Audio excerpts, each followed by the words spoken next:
What's going on, guys? Will Robinson here from Robinson's Auto, toolsandtime.com. Today in the shop I have this dreaded Saab. It's a 2007 9.3 with the 2.0T, and it's been plagued with a intermittent issue. So we'll go back a couple weeks ago. The vehicle came in with a customer complaint of intermittently running rough and the odor of gas. Along with that odor, there would be a large amount of smoke coming out the tailpipe. It's just dumping raw fuel. Then the vehicle would clear up, it would run fine, sometimes for days before the issue would come back. We cleared the codes and we're gonna see if they came back. However, I do have some historical data that I collected when the vehicle first came in, and I'm gonna share those codes with you. P0245 turbo supercharger, wastegate regulation solenoid valve A low. P1682 plausible fault between voltage feed from 15 and main relay. P0201 injector 1 circuit malfunction. P0202 injector 2 circuit malfunction, and P0203 injector 3 and 204 injector 4. Okay, so these 4 injector codes really caught my attention. So I thought, well, maybe we do have a power feed issue or something, especially coming off of this fault. So I will tell you that the relay was replaced, and also I noticed that the wastegate solenoid had been replaced as well. So this was an issue that may have been reoccurring, and we may not be the first ones to be diving into this issue. So I wanted to focus primarily on these injector faults because of the smell of fuel and everything that she had correlating with the symptoms. And at this time the vehicle was running 100% perfect, not missing a beat, and I drove it for miles and miles on end. Okay, so next I took and I pulled up a wiring schematic. And this is the fuel injection system, and these are our 4 fuel injectors. At a quick glance, I can see it's fed off a plus 30, which we know that's the ignition source. I could go into that later if we have to. However, this is the ignition feed. Comes down to our relay. Right here's our coil. What do we need to turn that relay on? We need a ground, as long as plus 30 is there. So we come down here, and that's controlled by the ECU. Next we take and we follow, we see we come down here to J45, junction 45. So from there I took and I followed everything up, went over to that first injector, followed this one up,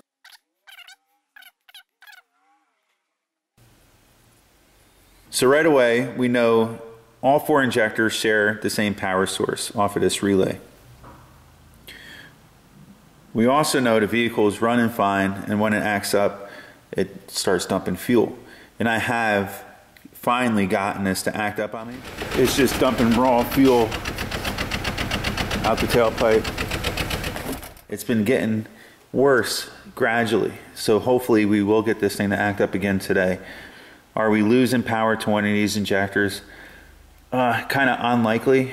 We may have an injector that's sticking open or something short in the ground. We need to have power and ground in order to open it, correct? So what controls the ground side of this circuit? So we'll just come off of this injector, and most of you guys already can see this, but for those of you that are just learning, you can see that the ECU is controlling the ground. So in order for this fuel injector to open, you turn the key on, this relay energizes, closes, puts power there, but this ECU has to supply the ground the pulse width. Okay, so do we have a bad ECU that's holding one of these open too long, giving it the wrong pulse width and just energizing it and pulling it to ground and just dumping the fuel? And you can see it looks like all 4 injectors, according to this schematic, all have their own control. But we don't know what's going on inside that ECU. Okay, so what will we do next to monitor and with hopes capture this thing? And it's intermittent, so I decided I want to hook up my oscilloscope. I'll be using my T-Book Mini, and it's been my go-to oscilloscope. When we go over to the vehicle, you will see I have injector number 1 back probed here, injector number 2 back probed here. 3 is a little hard to get to, so I decided to go to 4. This is out of convenience. In addition, I also decided to throw an amp clamp essentially around these conductors. Just a quick glance, this is the T-Book Mini. It's a tablet oscilloscope, 4 channels out the top, made by Mixig, and this thing is absolutely fantastic. Channel 1, that's going to be injector number 1. So the yellow trace is going to be injector number 1. I have that set to 20 volts. The blue trace number 2 is going to be injector number 2. The purple trace number 3 is going to be injector number 4. And then the green trace number 4 is going to be the amp clamp around a power feed that's feeding all 4 injectors. Alright, Tammy, you want to turn the key on? We'll start with that.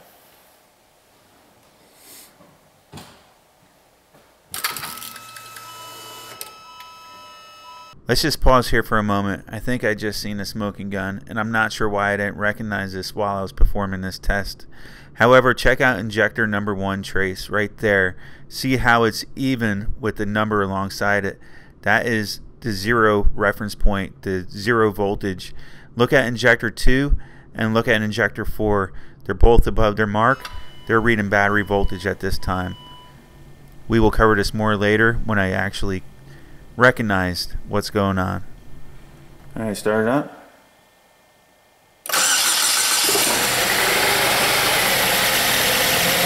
Okay, it's acting up.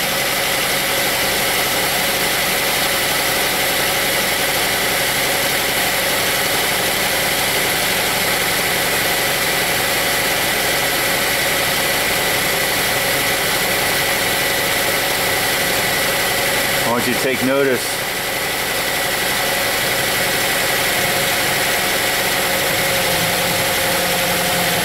She's acting up right now, guys. Look at injector number 1.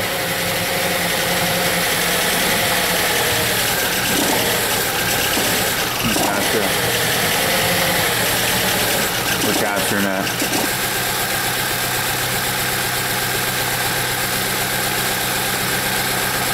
You see it's clearing up once in a while. It's going back out.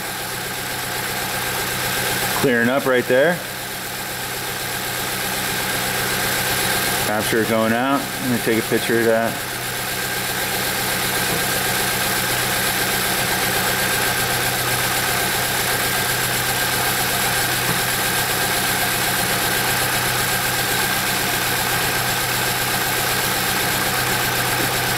I think it's safe to say, guys, and right there it just cleared up.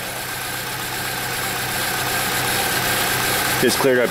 I'm starting to hear the vehicle run better.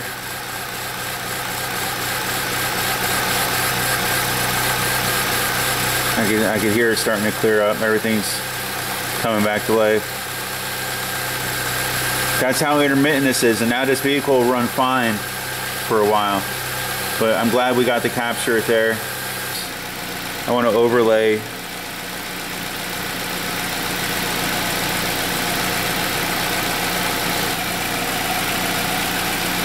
and then you can also see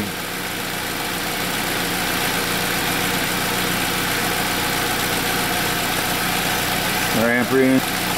So let's stop this. Okay, so here is a nice little capture of all 3 injectors after it cleared up and started running well. So our yellow tracer is injector 1, blue tracer injector 2, purple tracer is injector number 4, and then the green trace is the amp clamp around. That's showing the amp reading of all 4 injectors. However, as you can see right here, we do not see a signal for injector number 3 because that one is not back probed. but we do see the corresponding amp reading. So just in case we can't see this, I'm going to start our screen recording. So at this point, we could take and we can manipulate this a little bit. So we're going to zoom in a little bit. We're going to go to 4 milliseconds. And let's open that up nice and big. We're also, like if I wanted to pull this trace out, as you can see, I just have them overlaying each other for now. But I want you to take a look at this signal. This is a good injector pulse right here. So we have our injector on, and that's your pulse width. Okay. Then you can see it. You have the collapsing of the field. It comes down. You have this little hump. That's your mechanical movement. That's a good injector signal right there. And also you can see the corresponding amp ramp when the injector turns on, when it shuts off. That is injector number 2. Let's go back to injector number 1. Come on, butts. I know you're down here somewhere. You can see this is after it cleared up and it's running well. Pull that up off. You can see when the injector turns on, the corresponding amp ramp. Injector turns off, collapses. You can see there's a pintle movement, mechanical movement, shown in that little hump there. Everything is looking fantastic at this point. No reason for concern.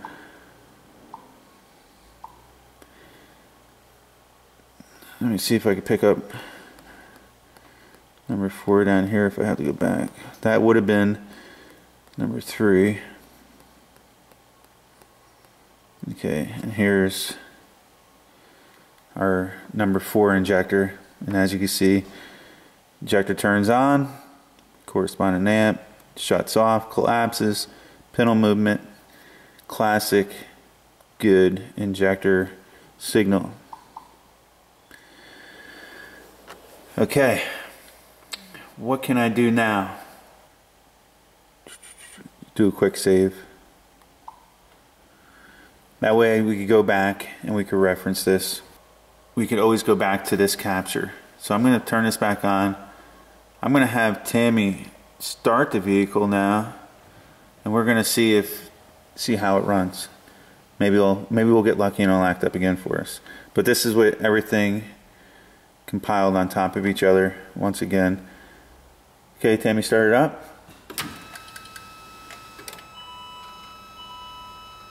Wait, hang on 1 second. No, leave the key on. There's something.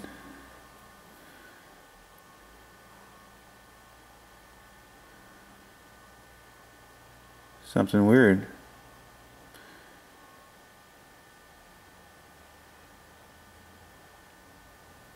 One thing I noticed here, guys, look at that.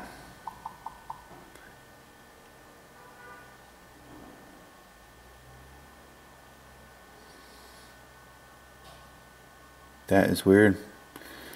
Look at number 2 fuel injector.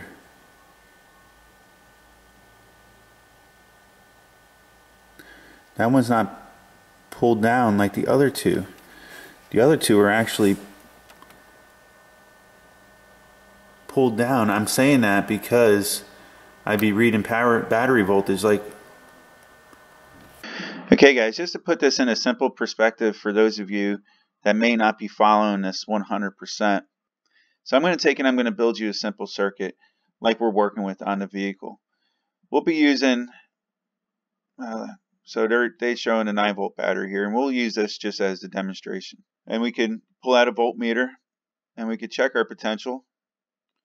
Make sure that's working good. Put the ground to ground, positive to positive, and you can see 9 volts reading on the meter. Now we have a fuel injector, but we'll be using a light bulb in its place. We also have a main relay, right? Okay, we also need a conductor to complete the circuit to the injector. Okay, so we're going to need another switch. That's going to be the driver inside the ECU. We'll need another conductor. Going to here. And as you can see, it's hooked up to the ground side of the light bulb. and in our case, the fuel injector. Okay, so if we had a bad relay and this relay was staying open and it wasn't energizing the fuel injector, the driver would turn on and off and potentially do nothing because it doesn't have power. Okay, so you need a power and ground in order for this to work. And as you've seen, we checked our potential. We'll take and we'll hook our meter back up to ground. We follow our potential, our power. We have 9 volts at the battery. Travel down to the relay. We have 9 volts ready to go. We got to, in order to see it on this side of the relay or the switch, we have to turn the ignition on, which would close this switch. And as you can see, 9 volts just travel through that switch, and now we're on the other side of that relay per se. Now we should be able to travel up to the injector, and we should have our 9 volt potential. Turn it on and off. As you can see, we could open the circuit and close the circuit. However, the injector still isn't on, or the light bulb still isn't lit, because our driver is not pulled to ground. So if we take and we put if we go to the other side of the fuel injector or the light bulb, guess what? We're still going to read battery voltage, even though we're on the ground side of that injector. And that's happening because, remember, just like when we close the switch on this relay, it has a path. The power has a path and it's searching for a ground. So it goes through this light bulb because it has this filament, this thin wire, and you're going to still see that battery potential, the voltage on the ground side of it. The only time you should see this potential voltage go away is if we give it a path to ground, because it should use, our injector should use all the voltage, and we should see very little millivolts to 0 volts on the ground side of the circuit at that point. That is why we have it back probed on the ground side switching of the injector, because if we were on the opposing side, we won't see any of that activity. So if we take and we close this switch, it'll complete the path to ground, just like as if the driver would close, pulling the injector to ground. We should see the voltage drop to 0 and the injector open up or the light bulb light up. We don't want this injector to be open at this point. We want the driver to control that once the vehicle starts and starts controlling the pulse width on and off. So just with the key on, we want the potential voltage there, but we don't want it pulled to ground yet. Otherwise, this injector is going to be open, and as soon as the fuel pump kicks on to prime, it's going to start dumping fuel into that cylinder. I would expect to see all 3 injectors that I have back probed sitting at the potential voltage, which should be around 12 volts, and that's what I would expect to see. However, we're not seeing that. On a vehicle with the key on, engine off, we are seeing 12 volts present on injector number 2. However, on injector 1 and 4, we are seeing them at 0 volts. That means they're pulled down to ground and currently open. I do not believe this is supposed to work in this manner, and I would expect to see all 3 injectors sitting at system voltage. And I could bring that up here.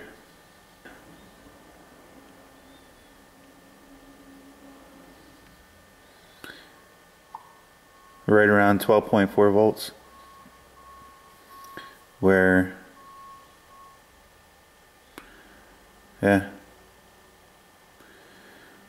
where injector 1 and 4 are right around 0 volts. All right, Tammy, start it up.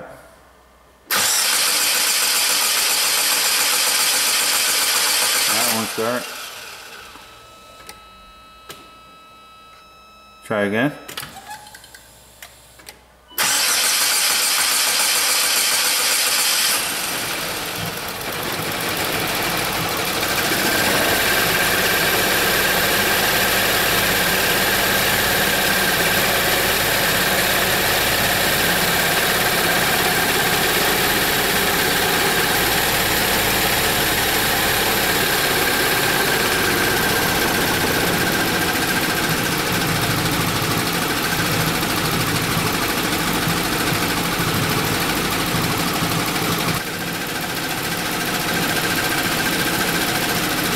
you go.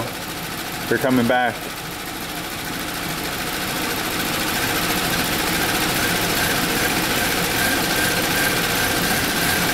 I can't even make that stuff up.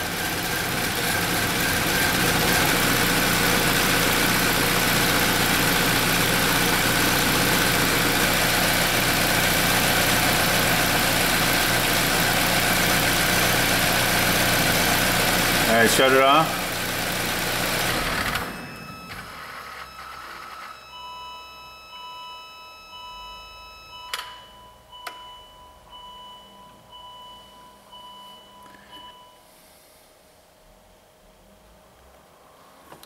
Key on.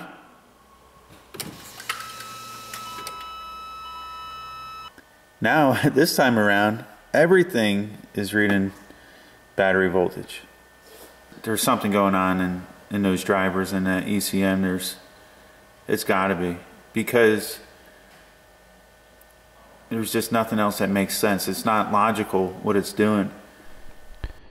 Let's take a moment and just review this one more time. As you can see here, everything is sitting the way I would expect to see it. The amperage is low, voltage was high, but look at this initial capture when I captured it. And the amp reading is sitting normal right now. Everything's off. And then I have Tammy cycle the key. Okay, Tammy, when she cycles the key, take notice that the amp reading also went up, as well as the power pulled down on the other two injectors. No, leave the key on or something. I wish I would have captured or measured that amp reading while we were doing this live. However, I do realize that hindsight is 20/20, and I am nearly going blind.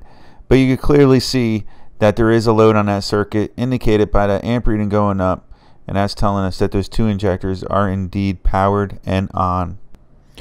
Now let's compare that to this key cycle, where I believe everything's the way it should be. Notice how the voltage goes up, but the amps stay low. That means there's potential power there, and it's waiting for the injectors to be pulled to ground. This is exactly the way I would expect to see it. Start it up, Tammy.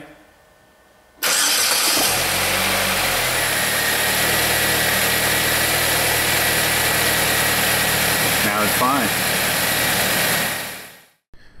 When this thing is running good, I'm also trying to do a wiggle test and trying to get it to recreate, making sure we are not shorting the ground in any place. I'm going to just bring up a couple of the quick saves that we captured earlier. This is the first initial capture when injector number 1 was acting up, and 2 and 4 were looking good. And just take a look at injector number 1. It's just very erratic. I'm pretty much ready to make a call, but we'll take some measurements here shortly. Let's zoom in on this injector number 1. Bring up injector number 2 as a reference to get an idea. We'll try to put that at the same time length as well, so we have a nice even comparison. I think a little bit more, and that should be pretty close. Yeah, as you can see, that's pretty much identical looking pattern. The only difference is the pulse width. Alright, let's take a few quick measurements here. I'm going to pull down some cursors, and as you can see, V2 looks like it'll be right around 0 volts, which that's a good ground. So we're showing that it has the possibility of pulling down to a known good ground. And V1 here is shown right around battery voltage 14.8, 14.4, right around there. So we're showing full battery potential. This is charging voltage, vehicle running, and we're showing a good ground. So that is telling us we pretty much have a known good ground at the ECM and a good power supply as well, even though we'll double verify them. And as you can see, the peak voltage here on the field collapse is over 61 volts. That's when you see a magnetic field collapse. Okay, let's check the injector number 2, showing good potential to ground, and also good battery charging voltage, pretty much 14.4 as we've seen with the injector number 1. So we're showing good ground and good power. It's pretty much what you need. Also peak voltage on the field collapse over 60 volts as well. They're shown identical. The only difference we're seeing is the erratic behavior and the pulse width, and we can measure that out as well. Let's measure out the known good on injector number 2. It looks like 5.6 milliseconds, right around there. Injector number 1 is around 12.4 milliseconds, just about double. Let's bring up injector number 4 and do a side-by-side comparison with that one as well. All 4 of these injectors should be reading the same, I would expect. So I won't even have to measure this one, because as you can see, 2 and 4 are looking identical, and I'm sure if I had number 3 back probed as well, we'd be looking just as good. So there's definitely something funky going on, and it's just, it doesn't make logical sense. Yeah, I feel like we captured enough to make a call. However, just to be certain for this demonstration, I'm going to check the power and grounds. Just to go through the power and grounds with you real quick, just to verify that I've done these. Just in case you didn't see it before, the plus 30 and plus 15, 20, 3, 19, and 2. We are going to start with number 2, red wire, green tracer, and that is plus 15. You see it fluctuating within millivolts. I want to do a voltage drop test on it, but first I want to verify that we do have 12 volts present when we turn the key on. So right now I have the meter hooked up to ground on the battery on the opposing side right here, and this will, when the key turns on, that should go to 12 volts. Alright, just turn the key on, Tammy.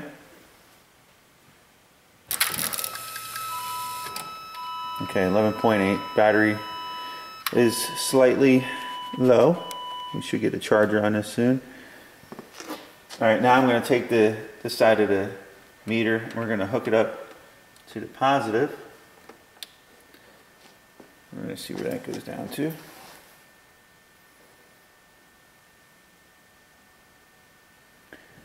And this is with a loaded circuit, so we have 19. I'm going to find 3, which is a red, and that's plus 30. Okay, that's showing power present right now. And we're reading about 25.1. 19 and 20 look like they're right there. Third one up from the bottom.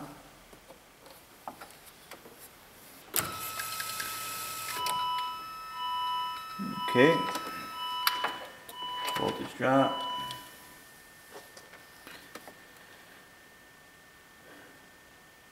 So we have 19.2. That is on plus 15, 19. Just in case you didn't see that. Turn the key back on.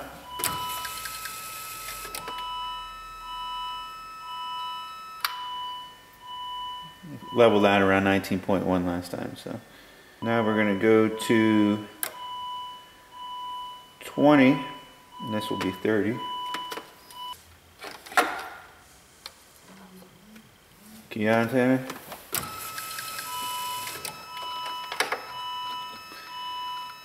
Battery voltage, voltage drop. 25.1. Let's check your grounds real quick. Okay, so G7 is located on the ECM. We'll check that one first. And then we also have pin 57, 60, 63, and 47. Right here is the ground wire. I can see it mounted right to the ECM. Okay, so now I'm just going to go through the grounds and make sure they're good. I already located them. You'll see all 4 of the black wires right here. And there's one off to the right. I'll do the voltage drop.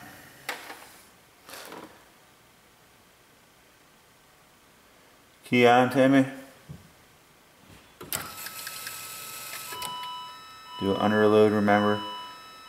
11.1.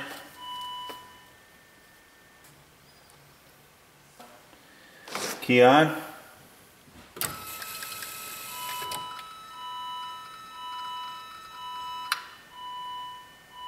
.0. 47 would be second down from the top. Key on. This is the voltage drop. 10.2. Now we want to go to 57. Let's